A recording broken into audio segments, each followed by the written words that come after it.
ਸ਼ੁਰੂਆਤੀ ਦੌਰ ਵਿੱਚ ਕਈ ਤਰ੍ਹਾਂ ਦੇ ਤਰਲ ਵੀਰਜ ਦੀ ਮਿਕਦਾਰ ਨੂੰ ਵਧਾਉਣ ਲਈ ਅਜਮਾਏ ਗਏ, ਜਿਵੇਂ ਕਿ ਦੁੱਧ ਜਾਂ ਨਾਰੀਅਲ ਦੇ ਦੁੱਧ ਦਾ ਘੋਲ। ਪਰ ਜੋ ਸਭ ਤੋਂ ਜ਼ਿਆਦਾ ਕਾਮਯਾਬ ਤੇ ਪ੍ਰਚਲਿਤ ਹੋਇਆ ਉਹ ਸੀ ਐਗ ਯੋਕ ਸਟਰੇਟ।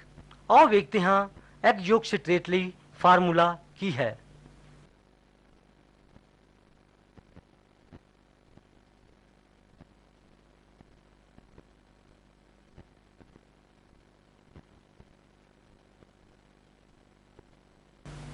ਸਭ ਤੋਂ ਪਹਿਲਾਂ ਹੈ ਸੋਡੀਅਮ ਸਾਈਟਰੇਟ AR ਦਾ 2.9% ਕਸ਼ੀਦੇ ਪਾਣੀ ਦਾ ਘੋਲ 75 ml, ਆਂਡੇ ਦੀ ਤਾਜ਼ੀ ਜਰਦੀ 25 ml, ਬੈਂਜ਼ਾਈਲ ਪੈਂਸਲੀਨ 500 ਤੋਂ 1000 ਯੂਨਿਟ ਪ੍ਰਤੀ ml ਤੇ ਸਟ੍ਰੈਪਟੋਮਾਈਸਿਨ ਸਲਫੇਟ 500 ਤੋਂ 1000 ਮਾਈਕਰੋਗ੍ਰਾਮ ਪ੍ਰਤੀ ml।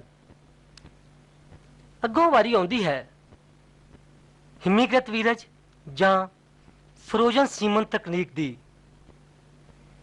ਇਹ ਤਕਨੀਕ ਤਰਲ ਵੀਰਜ ਤਕਨੀਕ ਦਾ ਹੀ ਇੱਕ ਵਿਕਸਿਤ ਰੂਪ ਹੈ। ਆਓ ਜਾਣਦੇ ਹਾਂ ਇਸ ਤਕਨੀਕ ਦੇ ਫਾਇਦਿਆਂ ਬਾਰੇ। ਇਸ ਢੰਗ ਨਾਲ ਵੀਰਜ ਨੂੰ 100% ਵਰਤੋਂ ਵਿੱਚ ਲਿਆਂਦਾ ਜਾ ਸਕਦਾ ਹੈ।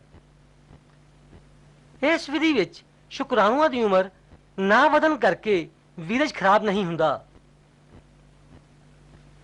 ਇਸ ਦੀ ਢੋਆ ਢੁਆਈ ਤੇ ਖਰਚ ਬਹੁਤ ਘੱਟ ਹੁੰਦਾ ਹੈ ਤੇ ਵੱਖ-ਵੱਖ ਨਸਲਾਂ ਦੇ ਵੀਰਜ ਨੂੰ ਇੱਕੋ ਹੀ ਕ੍ਰਾਇਓਕੈਨ ਵਿੱਚ ਲਿਆ ਸਕਦੇ ਹਾਂ। ਅਸੀਂ ਆਪਣੇ ਪਸੰਦ ਦੇ ਸਾਂਝ ਦੇ ਵੀਰਜ ਦੀ ਵਰਤੋਂ ਕਰ ਸਕਦੇ ਹਾਂ। ਇਸ ਢੰਗ ਨਾਲ ਦੁਨੀਆ ਦੇ ਕਿਸੇ ਵੀ ਹਿੱਸੇ ਵਿੱਚੋਂ ਚੁਣੇ ਹੋਏ ਸਾਨਾਂ ਦਾ ਵੀਰਜ ਲਿਆ ਸਕਦੇ ਹਾਂ